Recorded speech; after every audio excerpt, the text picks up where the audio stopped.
Boa noite, povo de Deus. Saúdo vocês com a graça e com a paz de Jesus. Amém.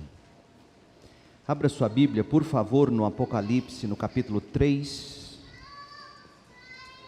Eu quero ler com vocês do verso 7 ao 13. Apocalipse 3, de 7 a 13, diz assim: Escreva esta carta ao anjo da igreja em Filadélfia. Esta é a mensagem daquele que é santo e verdadeiro, que tem a chave de Davi. O que ele abre, ninguém pode fechar, e o que ele fecha, ninguém pode abrir. Sei de tudo o que você faz. Abri para você uma porta que ninguém pode fechar. Você tem pouca força, mas ainda assim obedeceu a minha palavra e não negou meu nome. Veja, obrigarei aqueles que pertencem à sinagoga de Satanás, os mentirosos, que se dizem judeus, mas não são, a virem, prostrarem-se a seus pés e reconhecerem que amo você.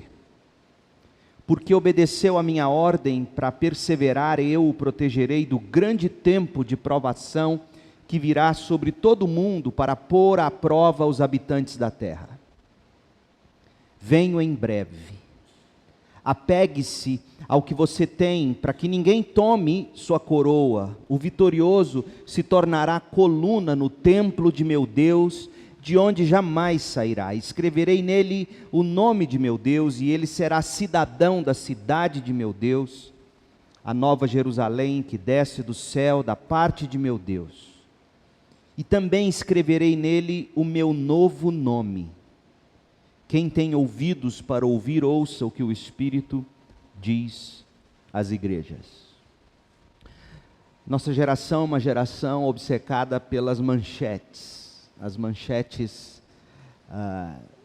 das mídias sociais, das mensagens que compartilhamos, das capas de revistas e de jornais. Infelizmente, nós vivemos numa época da história em que tudo se resume a manchetes. Palavras ou frases de expressão que captam, que prendem a atenção das pessoas. Pensando nisso, eu arrisco dizer que se a igreja em Filadélfia fosse matéria de capa em qualquer revista evangélica de hoje, a manchete ou o destaque em letras garrafais seria algo assim: Filadélfia é só elogios para Jesus. Filadélfia é só elogios para Jesus. Das 7 igrejas do Apocalipse, apenas 2 foram elogiadas: a igreja de Esmirna e a igreja de Filadélfia. Sem qualquer reserva, correção ou repreensão subsequente ao elogio. Apenas Esmirna e Filadélfia. Todas as outras igrejas, Éfeso, Pérgamo, Tiatira, Sardes e Laodiceia, receberam repreensões, correções, advertências do Senhor. E a próxima igreja do Apocalipse, que se Deus permitir veremos no próximo domingo, Laodiceia, só recebeu críticas. Agora, Esmirna e Filadélfia eram só elogios. Não havia para elas qualquer mas, porém, todavia ou contudo subsequente aos elogios de Deus. No caso de Esmirna, a igreja que não cedeu, o elogio veio seguido de encorajamento. Deus elogia aquele povo e em seguida os encoraja. Agora, para Filadélfia, o elogio veio seguido de um desafio, como veremos. Deus queria que aqueles crentes e igreja aproveitassem as oportunidades missionárias, evangelísticas, que diante da igreja se abriam. Filadélfia era e é para nós uma igreja modelo. Em tempos como os nossos, tempos esses tão desprovidos de modelos saudáveis. Cite para mim, por exemplo, faça um exercício rápido e tente citar para você mesmo alguém que seja um modelo saudável para você. Pessoas da mídia, dos jornais, líderes nacionais ou internacionais. Pense um pouquinho e veja se hoje, os dias em que vivemos, se esses dias são fáceis de prover para nós bons modelos, modelos saudáveis. Modelos saudáveis estão em extinção, apesar de ser tão necessário para todos nós. Contemplar um modelo digno de ser copiado é indispensável para todos nós. A própria Bíblia nos recomenda fazer isso. Imitar a fé dos que nos conduzem. Imitar o caráter daqueles que se levantam diante de nós, mas nós vivemos dias tão desprovidos de caráter. Filadélfia é um modelo. E quando você tem a carta de Jesus à igreja de Filadélfia, você abre essa carta e você rapidamente se convence de que ela era uma igreja que Jesus estava usando para o louvor da glória dele. Na verdade, gente, ao longo da história do cristianismo, os tipos de igrejas ou de indivíduos que Deus mais frequentemente usou se encaixam no modelo de Filadélfia. Não há dúvida de que o desejo de todos nós, igreja, indivíduos, sejam vocês crentes, professos ou não, o fato é que o Senhor Deus deseja olhar para nós e nós nos alegraríamos com este fato, se Ele pudesse dizer: eis aí uma pessoa que eu posso usar para a minha glória, através de quem eu posso irradiar o brilho da minha beleza. Você já pensou se Deus pudesse dizer isso da segunda igreja em Goiânia? Se Deus pudesse dizer isso de você: eis aí uma igreja, eis aí uma pessoa que eu posso usar para a minha glória, através de quem eu posso espalhar e irradiar o brilho da minha beleza. Para tanto, a gente precisa, pela graça de Deus, se encaixar no modelo de Filadélfia. Então eu quero convidar você a olhar para esta igreja e em vez de nós buscarmos refazer modelos, em vez de nós buscarmos modelos novos, como tanto se faz, a minha ideia para você hoje à noite é a gente se encaixar no modelo já existente. Numa das igrejas que Jesus só tinha para ela elogios. Então eu quero responder com vocês algumas questões. Em primeiro lugar, quem é Jesus para uma pessoa modelo? Ou quem é Jesus para uma igreja modelo? Em quais condições a pessoa ou a igreja vive? Quais são as crises que a igreja enfrenta? E onde essa igreja ou pessoa ela encontra conforto para seguir a vida em meio a tantas lutas e dificuldades? Como é que a gente pode copiar o exemplo de uma igreja modelo? Então vamos pensar sobre isso. Em primeiro lugar, veja comigo quem é o Cristo do crente modelo. Quem é o Cristo da igreja modelo? Veja que quando nós falamos de igreja modelo ou de cristão modelo, nós não estamos dizendo que essas pessoas são pessoas perfeitas. Não estamos dizendo que essas pessoas não possuem pecado. Não estamos dizendo que essas pessoas não pisam na bola. Nós estamos dizendo que suas qualidades são maiores e mais visíveis do que seus defeitos. A visão, irmãos, que um indivíduo, a visão que uma instituição tem de Jesus Cristo e da palavra de Cristo é determinante. A visão que você tem dos seus modelos, dos seus heróis, é determinante para você e para mim. Não é à toa que os cartunistas, os produtores de filmes de heróis, por exemplo, escolhem muito bem o tipo de herói que eles querem apresentar como modelo para as pessoas. Porque a visão que um indivíduo tem do seu Cristo, que deve ser o seu maior modelo, é determinante. Em momentos de crise, em momentos de grande impasse, é o que a gente crê sobre o Cristo das Escrituras, que vai nos dar discernimento e que vai nos dar forças para a gente seguir. Nunca se esqueça disso. Porque você só vai reconhecer isso na hora da dor e do sofrimento. A visão que você tem de Jesus, a forma como você o vê e o interpreta, será determinante na hora do seu sofrimento. Eu amo ler histórias e biografias, porque me inspiram. Para mim, um dos grandes personagens da história é Abraham Lincoln. Ele foi o 16º presidente americano. Ele foi eleito em 1860 e foi reeleito em 1864. Reeleito em 1864 e assassinado em 1865, no ano seguinte. Por quê? Porque ele conseguiu a vitória para os estados da União Norte-Americana. Quem eram os estados da União? Os estados do norte industrializado, que combatia a escravatura. E ele conheceu a vitória, ele conseguiu a vitória para os estados da União sobre os estados da Confederação. A Confederação era composta dos estados do sul escravagista.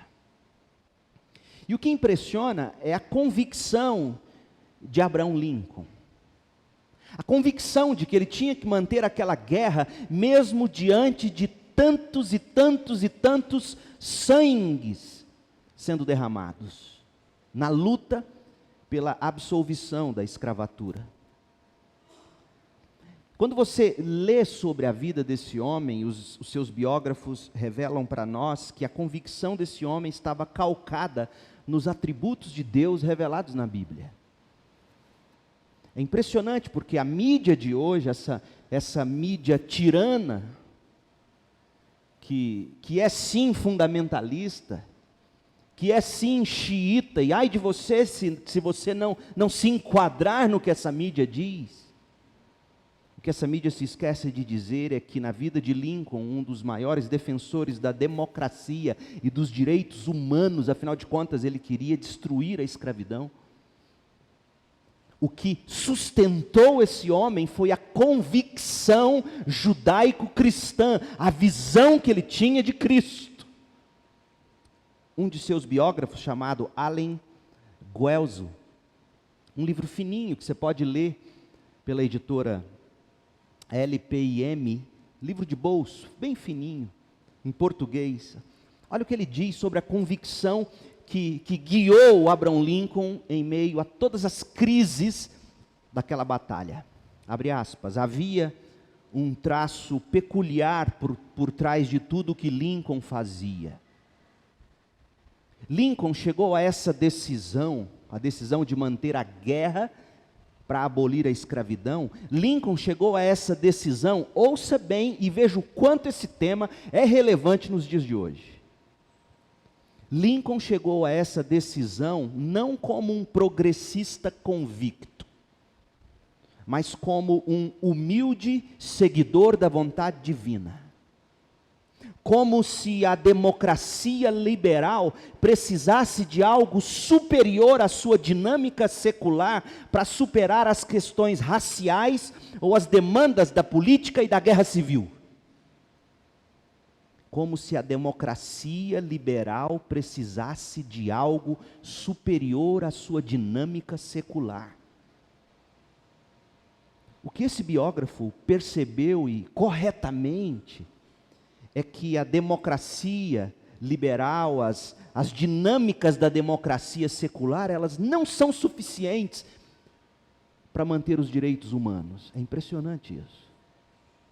Para manter um homem lutando pelos direitos humanos, manter um homem lutando pela liberdade, não basta a democracia liberal com sua dinâmica secular, é preciso de algo maior. E que algo maior era esse na vida de Lincoln? O biógrafo continua. Esse era o primeiro sinal de que Lincoln e o liberalismo poderiam precisar tomar posturas bem diferentes daquelas que se assumem, levando em conta como referência apenas o progresso e a razão. Abraham Lincoln não levou em conta apenas o progresso e a razão. O preço que ele pagou por isso, gente, foi enorme, elevadíssimo. Conta-se que depois de 2 grandes batalhas perdidas no estado da Virgínia, a única coisa que foi capaz de sustentar aquele homem em meio ao seu desespero foi a fé dele, ou melhor, a fé dos pais e avós dele.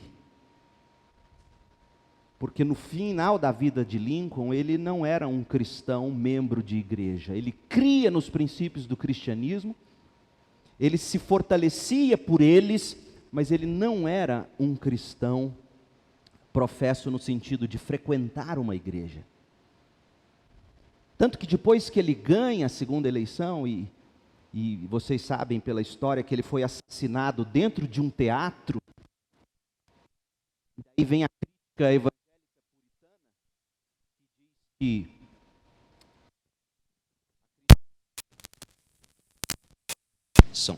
a crítica evangélica puritana que diz que ele, em vez de ter ido para uma igreja, ele foi para um teatro, e aí no teatro ele leva um tiro pelas costas, na cabeça, e morre. Apesar de não ser um homem frequentador de igreja, ele era guiado e sustentado pelos princípios da fé que ele recebeu dos pais e dos avós, que eram descendentes dos puritanos ingleses. E o biógrafo conta algo interessante sobre como que Lincoln sobreviveu a tantas dificuldades. Olha o que diz esse homem: o insucesso frente às batalhas da Virgínia só fizeram crescer a depressão de Lincoln. Depois do segundo desastre, o governador da Pensilvânia relatou que o presidente Lincoln soltou gemidos e lamentos de angústia. Ele andava de um lado para o outro, abanando os braços e soltando exclamações de pesar, repetindo várias vezes: por que, Deus? Por que me colocaste nesse cargo? No entanto, foi justamente a convicção de que havia sido colocado naquele cargo por Deus que deu forças a Lincoln para superar as derrotas e as críticas à emancipação dos escravos. Lincoln cria que era a providência divina que estava conduzindo a guerra, então o seu papel não era se preocupar com os resultados da batalha, e sim observar e avaliar as formas como Deus estava intervindo no conflito e interpretá-las e comunicá-las ao povo e aos políticos. Fecha aspas. É impressionante como a história e a mídia contemporâneas não levam em conta o que sustentou Lincoln nos momentos de maior angústia na luta pela libertação dos negros.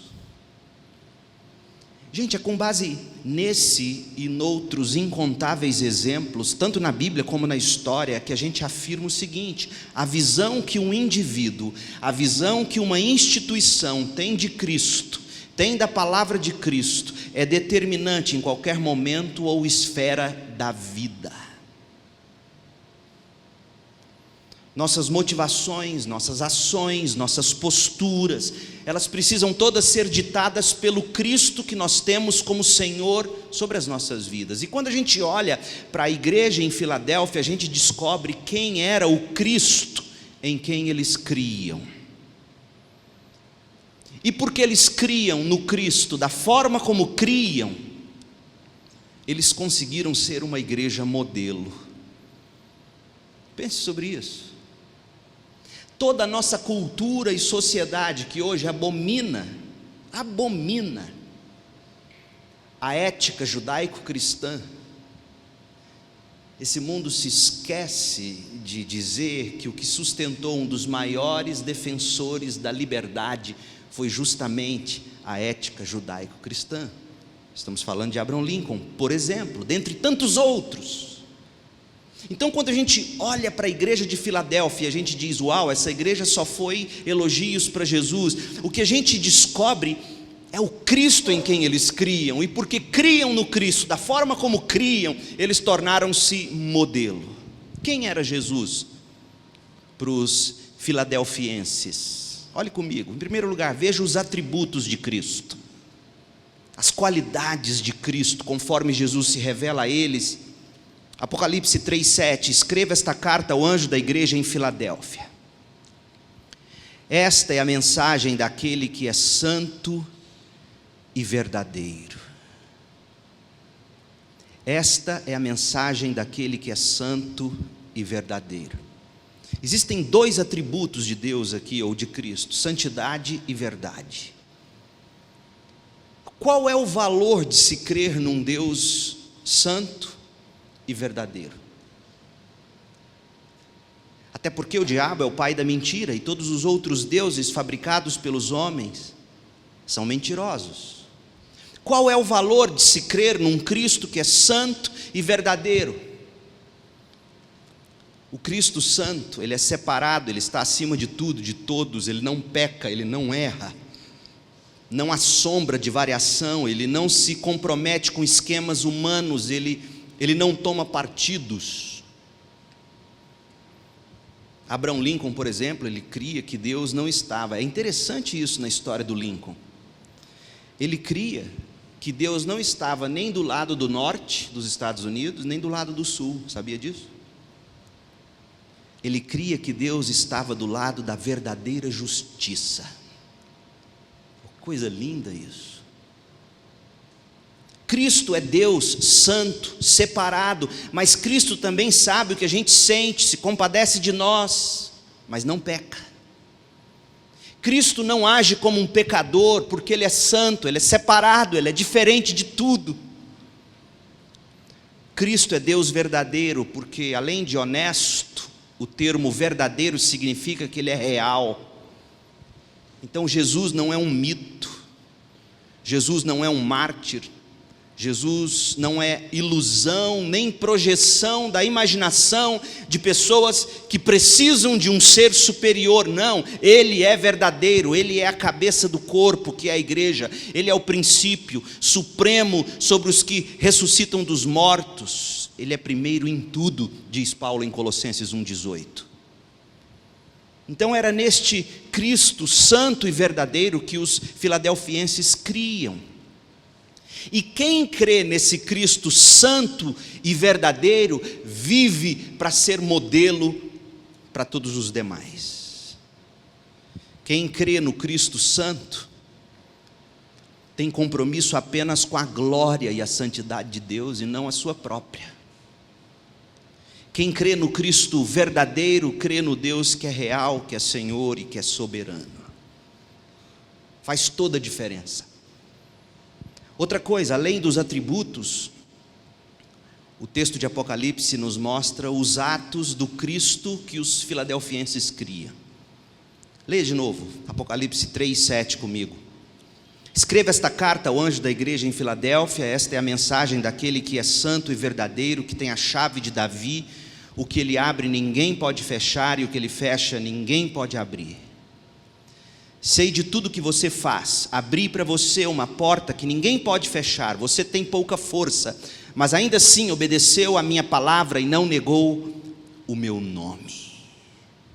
Você observou os atos do Cristo em quem eles criam? Em primeiro lugar, é o Cristo que age soberanamente nos corações e nas circunstâncias. Ele é soberano sobre gente e sobre nações. Ele é o dono da chave, diz o texto, o dono da chave que abre e que fecha todas as coisas. O dono da chave é quem manda na casa. O que ele abre, ninguém fecha. O que ele fecha, ninguém abre. É Deus que abre e que fecha o coração das pessoas, conforme ele fez com Lídia, lá em Atos 16:14. É Deus quem une o coração de um povo, de uma igreja, assim como Deus uniu ao redor de Davi a nação de Israel. Davi disse isso lá no Salmo 18, de 43 a 45. Ele disse: o Senhor uniu os corações desses povos, e a mim eles se submetem. Cristo é soberano sobre os corações e sobre as circunstâncias. É Ele que dá e é Ele quem retira oportunidades para qualquer pessoa ou para qualquer igreja. Sabia disso?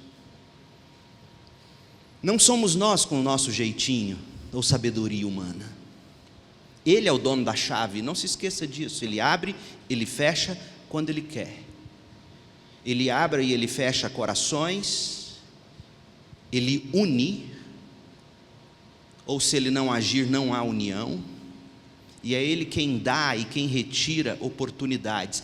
A igreja que pensa assim, o crente que pensa assim, para de manipular os outros, não teme a reação dos outros, porque entende, sabe que quem é o dono da chave é o Senhor.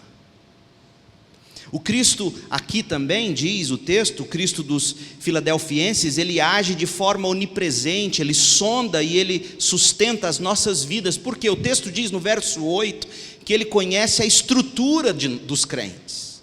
O texto diz que Deus sabia que aquele povo tinha pouca força. O que significa Cristo ou Deus saber que a gente tem pouca força?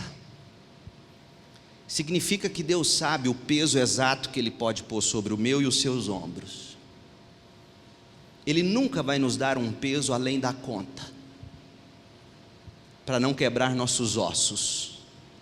Mas Ele também nunca vai deixar um peso leve o bastante, para não haver hipertrofia nos músculos da alma.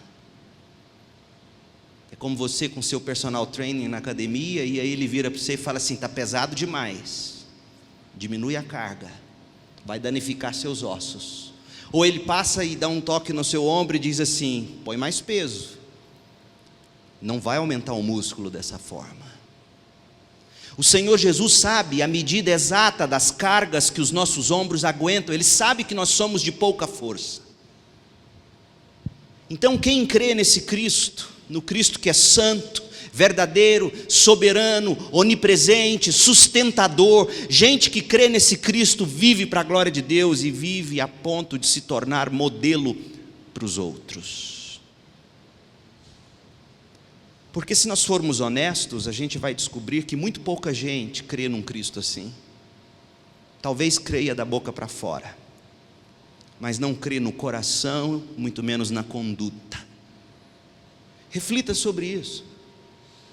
O que é ter um Jesus, Senhor, sobre a sua vida? Um Jesus que é santo, que não se mistura, que é real, que é verdadeiro, que é honesto, que é soberano, poderoso, presente em tudo, sustentador, conhece a sua estrutura. Crentes e igrejas que creem num Cristo assim aprendem a descansar, distensionam a vida, distensionam o coração. Outra coisa, nós vimos a visão do Cristo que aquela igreja tinha. Agora veja comigo em que condições aquela igreja vivia. A igreja modelo em Filadélfia, diferente da igreja de Sardes que nós vimos. Sardes era uma igreja morta-viva, mas a igreja de Filadélfia era uma igreja que se constituía num santuário de vitalidade e de espiritualidade. A primeira coisa que a gente pode ver sobre a condição dessa igreja é que ela recebe os desafios de Deus. O texto diz no verso 8: abri para você uma porta que ninguém pode fechar. É como se Jesus estivesse dizendo: eu abri para vocês uma oportunidade para vocês ministrarem e para vocês servirem aonde eu plantei vocês. Nós não podemos perder isso de vista, gente. Deus tem dado a cada um de vocês portas abertas que ninguém pode fechar. Mas aqui não é no sentido de fazer prosperar sua carreira ou a sua conta bancária. Por favor, não me entendam dizer isso, porque não é isso que o texto diz. As portas abertas aqui são as portas para eu e você falarmos do Cristo em quem cremos. O Senhor abriu as portas para a gente ministrar, para a gente servir na cidade, no local onde Ele me pôs e a partir de onde Ele me colocou. Olha como era a cidade de Filadélfia. A cidade de Filadélfia era a cidade mais jovem das 7 cidades citadas aqui na Ásia Menor. Foi fundada no ano 138 a.C. A cidade estava situada num lugar estratégico, era uma rota do comércio imperial que saía de Roma para o mundo oriental. Ela era tão estratégica e tão vital que o apelido daquela cidade era o Portal do Oriente. Além de ter todos esses privilégios de localização, Filadélfia era conhecida como a Pequena Atenas. Por quê? Porque Filadélfia era tida como porta-voz da filosofia grega, propagadora da língua grega. Então a igreja naquela cidade estava cercada de oportunidades, cabia àqueles cristãos receber essa oportunidade e aproveitar essa oportunidade missionária gigantesca que eles tinham diante deles. Lá eles tinham que irradiar o evangelho da glória e da graça de Deus. Então eles recebem o desafio deles. O Senhor diz a eles: abri para você uma porta que ninguém pode fechar. Isso aqui nos encoraja, isso aqui nos diz, em primeiro lugar, que Deus tem para nós um objetivo. E em segundo lugar, Deus garante a nós que seremos bem-sucedidos, porque ninguém vai fechar a porta que Ele abriu, a oportunidade de se falar do Evangelho. Outra coisa, a igreja modelo, ela reconhece as suas limitações. O texto diz no verso 8: sei de tudo que você faz, abri para você uma porta que ninguém pode fechar. Agora olha o que Deus diz. Deus às vezes tem senso de humor. Abri para você uma porta que ninguém pode fechar, você tem pouca força. Deus às vezes parece contraditório, gente. Porque olha só, o Senhor Jesus planta uma igreja num lugar estratégico. O Senhor Jesus planta uma igreja num lugar de enormes potenciais, comerciais, filosóficos, inúmeras pessoas de oportunidades, escancaradas diante deles, mas Ele diz assim: só que eu sei que vocês têm pouca força. Que homem de negócio! Imagine você, o Donald Trump, abrindo uma das empresas dele num determinado lugar do mundo onde estaria tudo favorável ao progresso. E aí ele escolhe aquele gerente ou diretor, o mais fraco, para pôr lá. Isso é loucura. O mundo comercial, o mundo dos negócios chama isso de loucura. Mas quem disse que Deus não age assim, com loucura? Ele abre uma porta diante de nós que ninguém pode fechar e diz assim: só que eu sei que você é fraco. A igreja em Filadélfia, ela era pequena, diante do enorme fluxo de gente que passava pela cidade. Ela era uma igreja pobre, diante de grandes fortunas que circulavam naquela cidade. Era uma igreja sem expressão social, no meio de um povo filosoficamente evoluído, por assim dizer. Mas eram fracos eles, e era como se Deus estivesse dizendo: quando vocês recebem os desafios que eu dou para vocês, a primeira coisa que você tem que fazer é reconhecer suas limitações, porque quando vocês são fracos é que vocês são fortes. Paulo entendeu isso. Quando ele escreve aos Coríntios, 1 Coríntios 16, 8 e 9, ele diz assim: porquanto permanecerei em Éfeso até a festa de Pentecostes, há uma porta inteiramente aberta para realizar um grande trabalho aqui, ainda que muitos se oponham a mim. Outras versões diz: Deus nos abriu uma porta enorme de oportunidades, mas os adversários são muitos. Deus faz isso. Em 2 Coríntios 2,16, Paulo diz assim: quem está à altura de uma tarefa como essa? Em 2 Coríntios 12, de 9 a 10, ele diz: a minha graça, Deus diz a Paulo, a minha graça é tudo de que você precisa, porque o meu poder vai se aperfeiçoar na sua fraqueza. Então é como se o Senhor estivesse ensinando que a igreja ou o indivíduo modelo reconhece os desafios e assume a sua fraqueza para poder se refugiar na graça de Deus. Nós somos sim fracos, meu povo, e é assim que devemos nos ver. A terceira coisa que a gente aprende sobre a circunstância daquela igreja, a igreja modelo resguarda a palavra de Deus. O verso 8 diz que você tem pouca força, mas ainda assim obedeceu a minha palavra e não negou o meu nome. A melhor forma de definirmos essa igreja é a seguinte: fracos, mas fiéis. Porque o que Deus quer achar em cada um de nós, seus filhos, é que sejamos fiéis, gente. Fiéis à fé que professamos. Porque você pode fazer acontecer inúmeras grandes coisas, mas se você for achado infiel, suas obras de nada valerão. Muitas vezes, esse espírito de grandeza que a gente constrói, ou atrás do qual a gente se esconde, esse espírito de grandeza nos torna em anões espirituais diante de Deus. Porque quanto mais orgulhosos e vaidosos das nossas capacidades, menores nós somos aos olhos de Deus. Quando nos vemos fortes e capazes, espiritualmente falando, a gente perde força e condição, sabia disso? Então, nos momentos em que mais nos sentimos fracos, e por isso mais dependemos de Deus, mais nós vemos o Senhor fazendo. É isso que ele diz aqui à igreja de Filadélfia. O cristão modelo, a igreja modelo, tira proveito da fraqueza, porque se refugia na graça de Deus, na hora de compartilhar ou de defender a palavra de Deus. E também a igreja modelo resiste às pressões.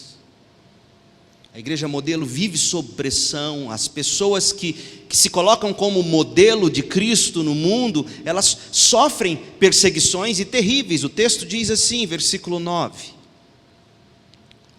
Veja, obrigarei aqueles que pertencem à sinagoga de Satanás, os mentirosos que se dizem judeus, mas não são, a virem prostrarem-se a seus pés e reconhecerem que eu amo vocês. Aqueles crentes não negaram o nome de Cristo diante da grandeza e da sabedoria do poder grego e romano. Nem debaixo da pior e mais cruel perseguição dos judeus hostis, eles fraquejaram. Duas coisas são as que mais derrubam um cristão: o escárnio e o encanto. Quando somos mal falados, perseguidos, a nossa tentação é querer ficar bem na fita para os outros, e aí a gente deixa de ser fiel a Deus. O escárnio tem poder de nos destruir.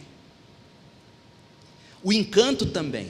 Quando a gente se encanta com as coisas dessa vida, com as bênçãos de Deus, e esquece do abençoador, a gente perde forças. E quando a gente lê sobre a igreja de Filadélfia, a gente descobre que nem o escárnio, nem o encanto seduziram aquela igreja.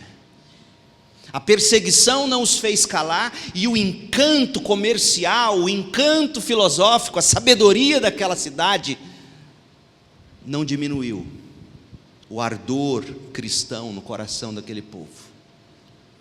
Então nós vimos quem era o Cristo que aquela igreja cria, nós vimos a condição em que aquela igreja vivia. Agora, em terceiro lugar, veja comigo as crises daquela igreja. Igrejas e indivíduos não estão imunes a crises, saibam disso. Nunca haverá um momento na história da segunda igreja, ou de qualquer igreja na face da terra, em que não haverá crises, ponto. Por isso que eu não me iludo.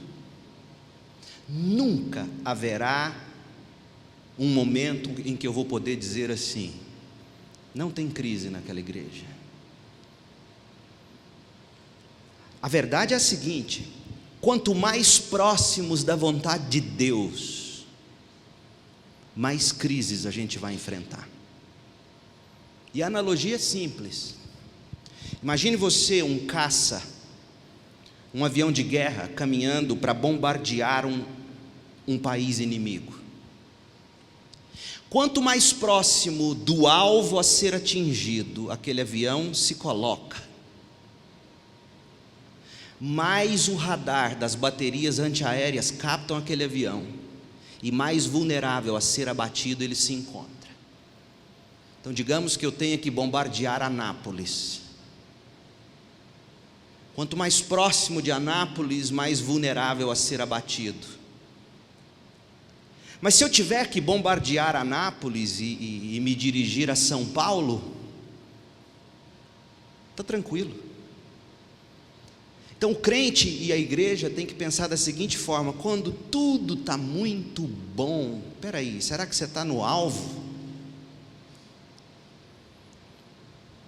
Porque o que a gente descobre é que essa igreja era uma igreja modelo, e precisamente por ser modelo, eles sofriam o que estavam sofrendo.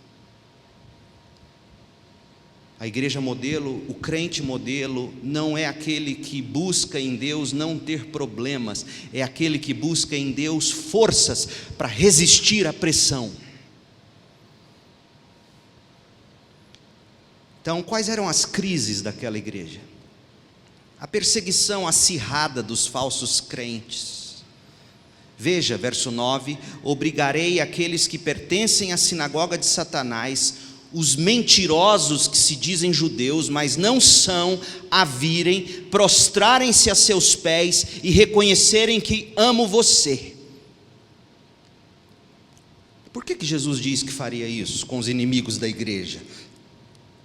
Porque os inimigos da igreja estavam desonrando a igreja, mal falando da igreja. Então deixa eu te dizer uma coisa: cuidado com o que você fala da igreja do Senhor, cuidado com o que você fala de um crente em Jesus. É interessante porque Jesus mesmo diz no Sermão do Monte que se você chamar qualquer um dos fiéis em Cristo de louco, você é digno do fogo do inferno. É impressionante isso.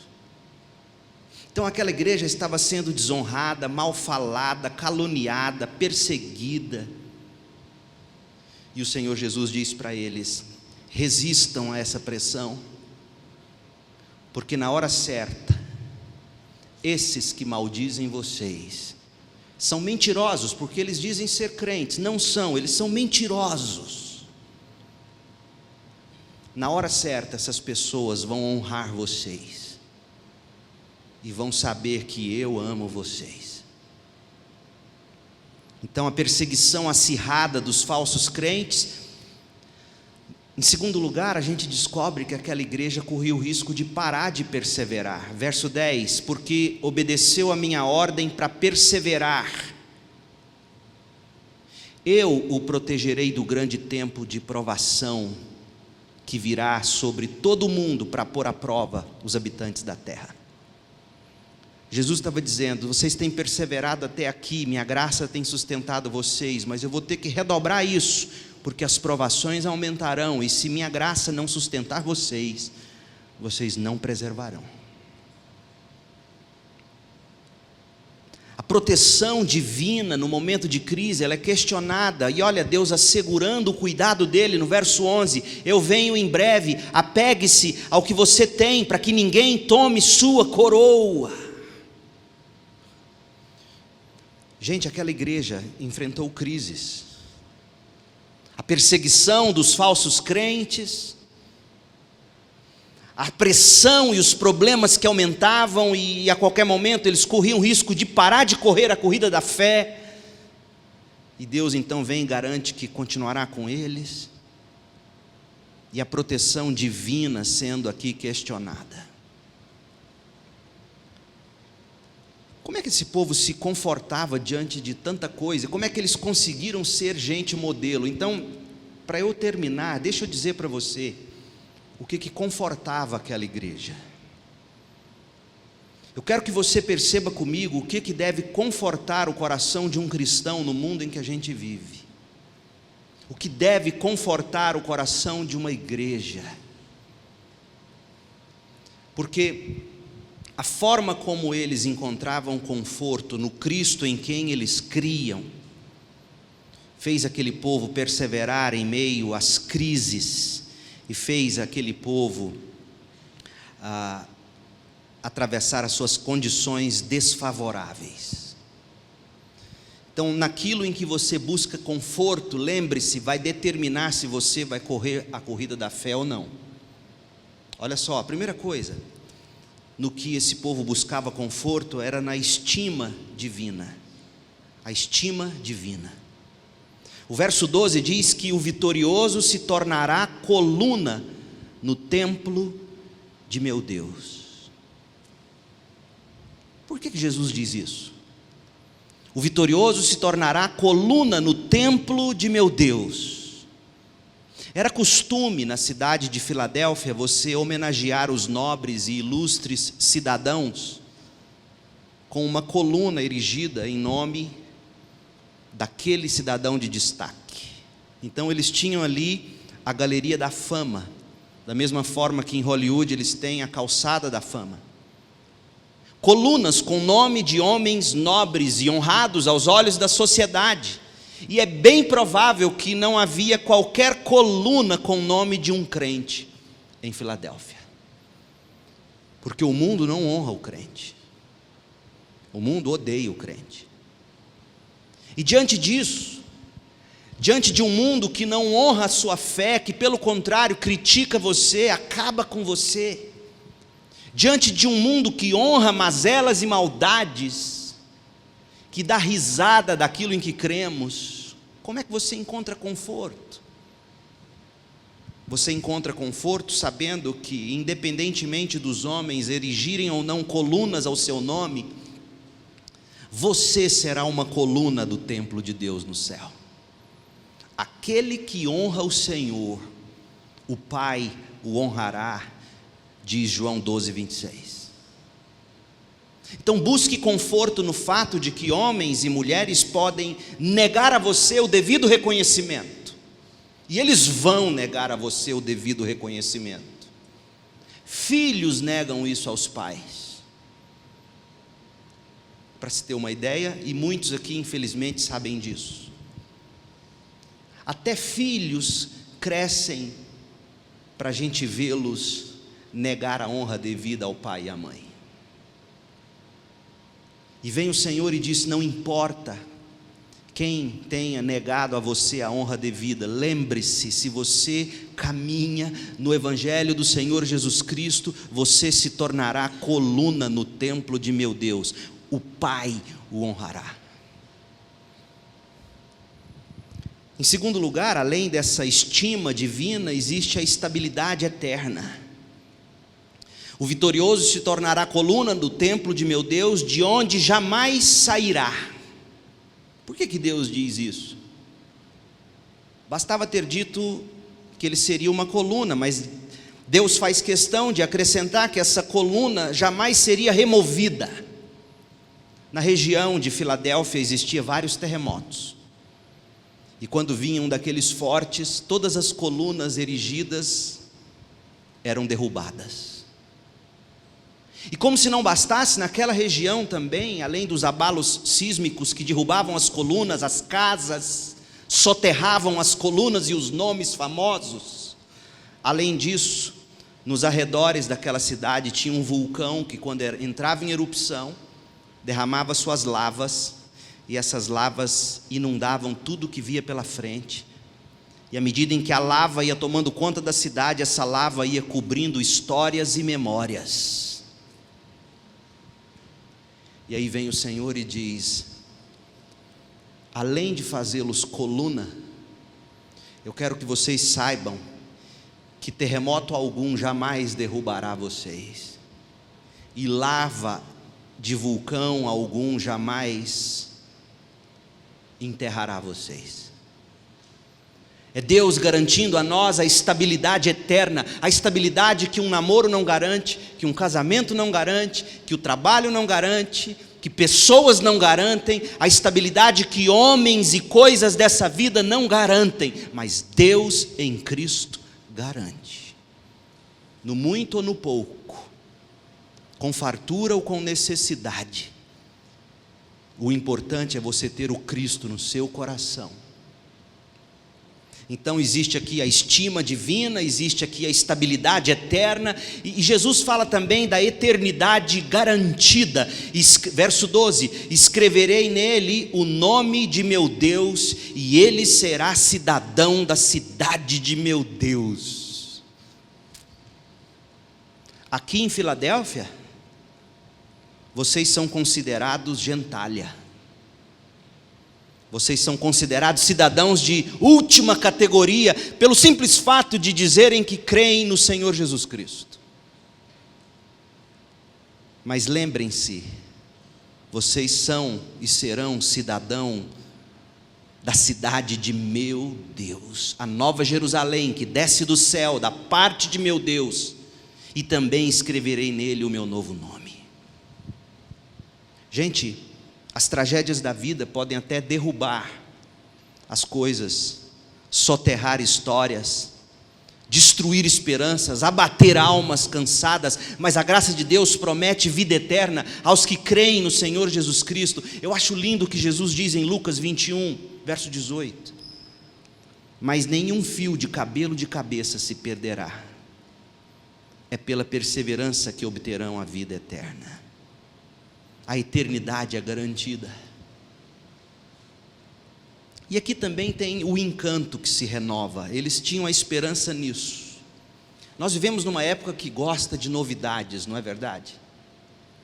Todo ano a gente quer ver o novo modelo de celular, o novo modelo do carro, o novo modelo das roupas, a tendência da moda na estação tal, novidades. Somos movidos pelas novidades, as novidades nos encantam, e para quem acha que o céu é um lugar monótono, precisa ler as últimas palavras do verso 12 aqui de Apocalipse 3. E também escreverei nele o meu novo nome. Você já tinha ouvido dizer que Jesus tem um novo nome no céu? O que isso significa? John MacArthur, falando sobre isso, ele diz assim: no céu, na Nova Jerusalém, no momento em que olharmos para Jesus, descobriremos que tudo de que o chamamos e tudo que dele compreendemos ficaram desbotados diante da nova e encantadora realidade da presença face a face. Quando virmos o Senhor face a face, tudo aquilo que imaginávamos vai ser muito mais fascinante. Tudo aquilo que um dia sonhamos vai ser muito melhor, a ponto dele ter que nos revelar seu novo nome, pelo qual nós vamos chamá-lo na eternidade toda. Ou seja, Jesus está nos garantindo que na eternidade o encanto será renovado a cada instante, na face de Jesus Cristo. É nisso que aqueles crentes encontravam esperança e conforto, na estima divina, na estabilidade eterna, na eternidade garantida, no encanto renovado na face de Jesus Cristo. Nisso eles encontravam conforto, e é aqui que também nós devemos. E aí eu concluo dizendo o que Jesus disse: quem tem ouvidos para ouvir, ouça o que o Espírito diz às igrejas. Você notou que existem 3 descrições simbólicas nessa carta à igreja de Filadélfia: a porta, a chave e a coluna. A porta, a chave e a coluna. A porta no verso 8, a chave no verso 7, a coluna no verso 12. A porta fala das oportunidades que Deus abre e que Deus fecha diante de nós. Então é como se Jesus estivesse dizendo: quem tem ouvido, ouça. Ouça. Discirna quais são as portas que Deus tem aberto diante de você, para você testemunhar. Nosso objetivo é esse, gente. Amanhã cedo, quando acordarmos para o trabalho, corrermos para a vida, a preocupação número 1 do seu coração tem que ser: Senhor, qual é a porta de oportunidade que o Senhor vai abrir para hoje eu poder fazer um discípulo? A porta que só Deus abre, e que quando Ele abre ninguém fecha. A chave fala da soberania de Deus, que controla corações e circunstâncias. É Deus quem abre e quem fecha quando Ele bem entende. Então não lute contra a soberania de Deus. Jesus está dizendo, o crente modelo, ele entende que a chave está na mão do Senhor, Ele é soberano. E a coluna fala da vida que Deus tem preparada no céu para aqueles que, com a chave do sacrifício de Cristo, entraram pela porta da salvação e agora eles passam a viver com os olhos na eternidade. Filadélfia, a igreja modelo, ensina a mensagem que igrejas e indivíduos hoje precisam abraçar, gente. Então eu termino dizendo a você, com a chave na mão, a porta diante dos olhos e a coluna no coração, a gente tem que seguir com fé, com esperança e com amor. Feche os seus olhos, ore comigo. Senhor, em nome de Jesus, tantas coisas nessa vida nos entristecem, nos abatem, roubam de nós o gosto e a alegria de viver. Mas hoje à noite fomos desafiados a olhar para o Cristo Santo, verdadeiro, onipresente, soberano, que tem a chave na mão, que abre e fecha quando quer as portas.